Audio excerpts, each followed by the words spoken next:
এবং সেটি কিভাবে সমাধান করা যায় তার জন্য একটি পরিকল্পনা তৈরি করেছি। আমার দলের সদস্যদের নাম জুবায়ের, নাজমুল, সাবা, মাহির, আশিক, শাহরিয়ার। আমাদের দলের নির্বাচিত সমস্যার নাম মাদকাসক্তি। সমস্যা সমাধানের উদ্দেশ্য এলাকা থেকে মাদকাসক্তি দূর করা, সামাজিক শান্তি ও স্থিতিশীলতা বজায় রাখা। সময় 6 মাস।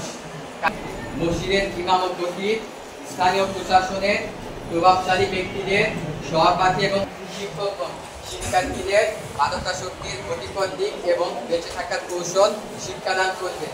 মসজিদের ইমাম ও খতিব তার খুতবায় মাদকাসক্তির ক্ষতিকর দিক এবং বেঁচে থাকার কৌশল কুরআন ও হাদিসের আলোকে বিশ্লেষণ করবেন এবং সবাইকে সচেতন করবেন। স্থানীয় প্রশাসন মাদকাসক্তির প্রতিরোধে আইনগত ব্যবস্থা নেবেন। সহপাঠী এবং অভিভাবক মাদকাসক্তির সম্পর্কে অভিভাবক এবং সহপাঠীদের সচেতন করতে হবে। ইসলামের বিধান ও নির্দেশনায় চর্চা। ইসলাম মাদককে হারাম, মাদকতা সৃষ্টিকারী প্রতিটি পদার্থ হারাম।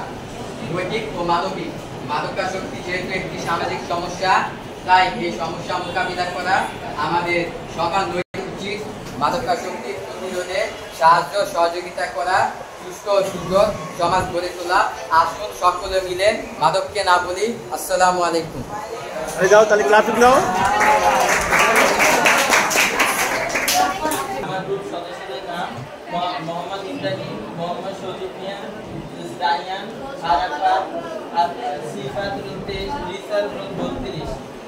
আমি আজকে নির্বাচিত সমস্যার নাম হলো শিক্ষার অভাব। সমস্যাটি সমাধানের উদ্দেশ্য মানসম্মত শিক্ষা নিশ্চিত করা, বেকারত্ব, দরিদ্রতা এরকম সমস্যা দূরীকরণ, সকলকে সঠিক শিক্ষার মাধ্যমে দেশ ও জাতির উন্নতি করে আনতে পারে।